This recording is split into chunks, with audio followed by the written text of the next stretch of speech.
दोस्तों, सावन का महीना शुरू हो गया है और सावन के महीने में भगवान शिव की पूजा की जाती है। आखिर भगवान शिव की सावन के महीने में क्यों पूजा की जाती है, इसके पीछे भी एक कहानी है।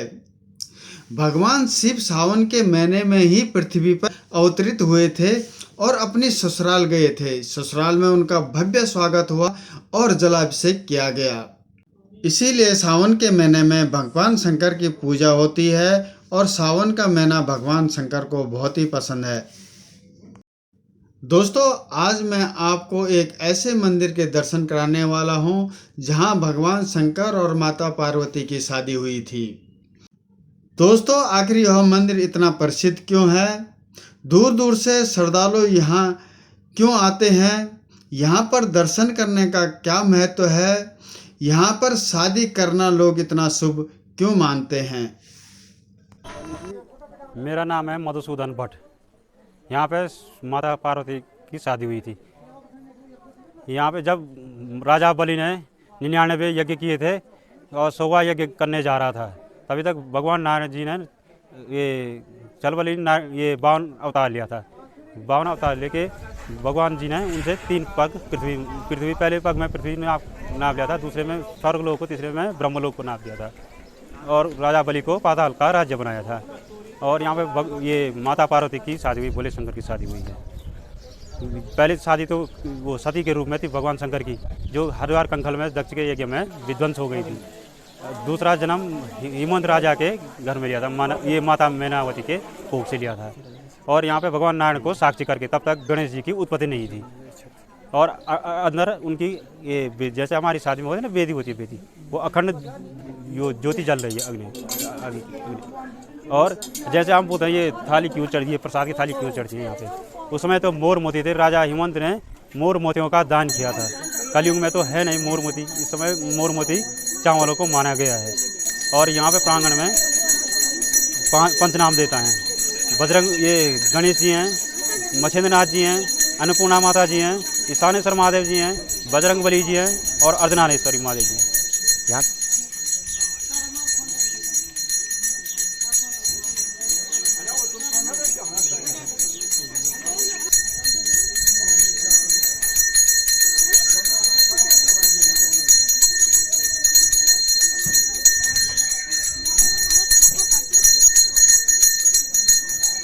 शिव मंदिर होते हैं और जगह लिंग पूजा, तांत्रिक पूजा इत्यादि होती है, लेकिन यहाँ पे शंकर पार्वती माता जी का जो पूजन होता है तो लक्ष्मी नारायण स्वरूप में होता है। जैसे घर में बेटी का विवाह होके दामाद बेटी का पूजन किया जाता है, कन्या पूजन किया जाता है, उसे बोलते हैं सौभाग्य पूजा। तो इसमें पार्वती माता जी को ओटी चढ़ती है। ओटी बोलते हैं, जैसे धोती, साड़ी, कपड़ा लता इत्यादि, मोर मोती, सोना चांदी, ऐसे करके दान का पूजन का स्थान है। पूजन करने के उपरांत अंदर में भगवान के दर्शन है।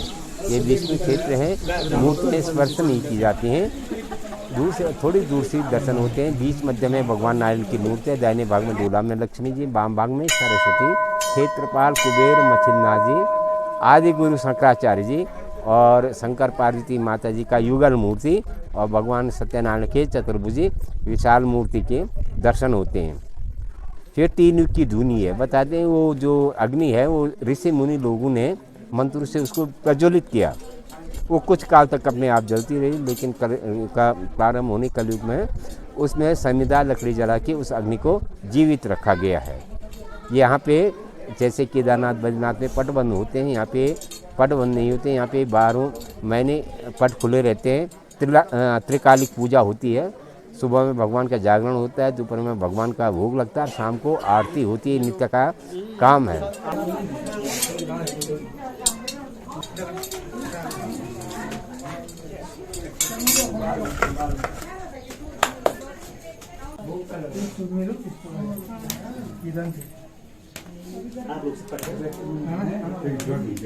जम्बो कलचार भक्षणम उमासुतम शोक विनाशकारिकम नमामि विघ्नेश्वर पाद पंकजम।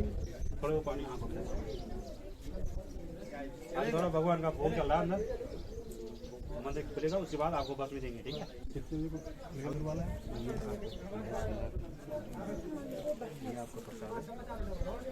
ये है ब्रह्म कुंड, यहाँ पे स्नान किया जाता है। ये स्नान करने के कुंड है ये।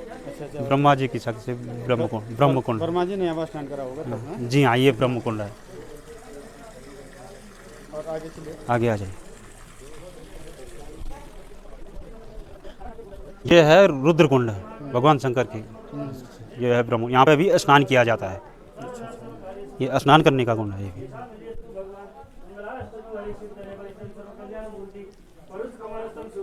ये आगे है विष्णु कुंड, यहाँ पे ओम नमो नारायण करके आचमन किया जाता है।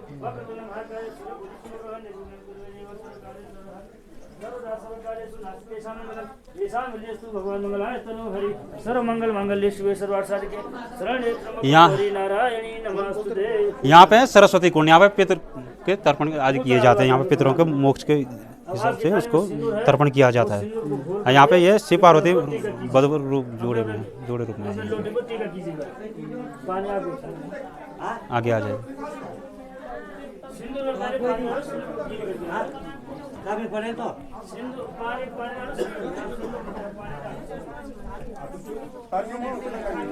ये है कन्यादान की जगह। यहाँ पे राजा हिमवंत ने अपनी पुत्री पार्वती का कन्यादान किया था, और वो यही जगह है कन्यादान की जगह। जो भी दान होता है यहीं पे होता है।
और ये बगल में यहाँ पे गौ बांधने का खूंटा है सामने। उस तरफ है। हाँ वो बगल में, वो बगल पे। पीछे बैठे हाँ हुए हैं ना वहाँ। ये है यहाँ पे। यहाँ का मुख्य प्रसादी भस्मी, जो धूनी की जो भस्मी जो रक्षा होती है, यहाँ का मुख्य प्रसादी वो भस्मी होती है। उसे घर में ले जाने से सुख शांति प्राप्त होती है। बताते हैं भूत प्रेत हाक डाक की ऊपरी जो हवाएं होती हैं, उनसे घर परिवार की सुरक्षा होती है। छोटे बच्चों को नज़र इत्यादि कोई लग जाती है, हो जाती है, तो उसमें माथे में धारण करने से ठीक हो जाता है। फिर जो यहाँ का जल है, तो शास्त्रों के अनुसार भी और वैज्ञानिक अनुसार भी वहाँ पे मतलब काफ़ी महत्वपूर्ण है वो स्वास्थ्य के लिए। फिर ये पूजा पूरे दर्शन करने के बाद मंदिर की एक परिक्रमा पूरी की जाती है। या परिक्रमा पूरी करने के बाद यहाँ का यात्रा पूरा माना जाता है। तो बोले भगवान लक्ष्मी नारायण भगवान की जय। ये यहाँ पे रिकॉर्ड बुक हैं। ये बताते हैं कि वैसे यात्रा का जो क्रम है वो बहुत पुराना पहले से है। यहाँ पे ये क्रम जो है आप महाभारत कालीन से भी देख सकते हैं, क्योंकि महाभारत के उसमें भी देखा होगा, पांडव लोगों ने जब वनवास भी हुआ था तभी वो तीर्थ यात्रा करके गए थे। उसके बाद में जब उनको लक्षागृह का कांड हुआ था लक्षागृह में, तो उस वक्त भी उन्होंने जो है ऐसा वो दिखता है शास्त्रों में, उन्होंने सारे भारतवर्ष की या हिमालय की या अनेक पहाड़ों की या जंगलों की यात्रा की थी। लेकिन जो चारों धाम यात्रा का जो क्रम है, वैसे पूरे भारतवर्ष में यात्रा का क्रम है, तो जो कुछ हमको दिखता है यहाँ पे भारतवर्ष के अंदर, तो आदि गुरु शंकराचार्य जी से ये यात्रा का जो क्रम है वो दिखता है। यात्री आते हैं ना, तो उनका नाम अंकित किया जाता है, जिससे वो पीढ़ी दर पीढ़ी अपने खानदान को पहचाने। क्या होता था, कभी किसी के साथ ऐसी कोई अनहोनी हो जाती थी या किसी का, तो वो उनके जो परिवार जन थे, तो उस रास्ते जाके जगह जगह उनका नाम वगैरह ढूंढ के, तो एक ये जानकारी भी थी कि वो फलाने आदमी या फलाने यात्री या फलाने पेरेंट्स हमारे हरिद्वार से चल के किस रास्ते पे गए, कौन से तीर्थ में पहुँचे, वहाँ उनका नाम अंकित है। फिर ऐसे करके वो चलते चलते जो है पूरे तीर्थों का भ्रमण करते थे। कभी कभी क्या होता था कि वर्षों बाद कोई अपने जैसे ठीक है बच्चे विदेश में अपने नौकरी में है, क्या माता पिताजी कहीं ये आके यात्रा में और कहीं शांत हो गए, लेकिन वो दोबारा वो तो पहुंच नहीं पाते थे। कभी उनको समय मिलता तो ये ऐसे क्रम में प्रत्येक तीर्थ में आके और एक तीर्थ से पता कर करके, और जब उन्हें लगता था कि ये तीर्थ के बाद इस तीर्थ में इस जगह से ये धाम से दूसरे धाम में जाने के बीच में उनके कोई नाम नहीं, तो ये समझ पाते थे कि इसी जगह पे वो स्वर्गवासी होगी। तो ऐसे कई मतलब कारण है ये जिसको ये बही का जो चलन है। तो फिर इसमें ये हमारे पास जो अभी उपलब्ध जो लिखे हुए यात्रियों के जो रिकॉर्ड हैं तो वो 250 साल के आसपास के हैं, जिसको 120 साल के आसपास 115 साल के आसपास का नाम है ये। 65 5 70 और 70 अभी 79 चल रहा है, तो 10 मान 15 मान के 100 साल ही है ना, तो 135। तो ऐसे करके काफ़ी पुराने, जैसे 1958 का नाम है संवत, और उसी के इर्द गिर्द 1932 1944 और संवत, और ऐसे करके हैं ये। मेरा नाम है सौरभ माहेश्वरी एडवोकेट, और यहाँ पे मैं क्या नाम है आज सुबह आया हूँ, और सुबह मैंने यहाँ पे आके दर्शन करा, कुंड का आचमन करा और पंडित जी से पूजा पाठ कराई, और बहुत अच्छा लगा। ऐसी दार्शनिक और सुंदर मतलब प्राकृतिक सौंदर्य को देखते हुए मन को बहुत आनंद मिला और पूरी संतुष्टि हुई। मेरा तो सभी भक्तों से, श्रद्धालुओं से निवेदन है कि जो भी कोई व्यक्ति यहाँ पर आए और अपना विधि विधान से पंडितों के द्वारा पूजा पाठ कराएं और पुण्य के भागी बने और अपनी मनोकामना को सफल करें। तो दोस्तों ये थे त्रिजुगी नारायण भगवान, और कैसे लगे ये वीडियो। अगले वीडियो में फिर से आप लोगों के सामने हाजिर होंगे नए मंदिर या नई लोकेशन के साथ। तब तक के लिए नमस्कार।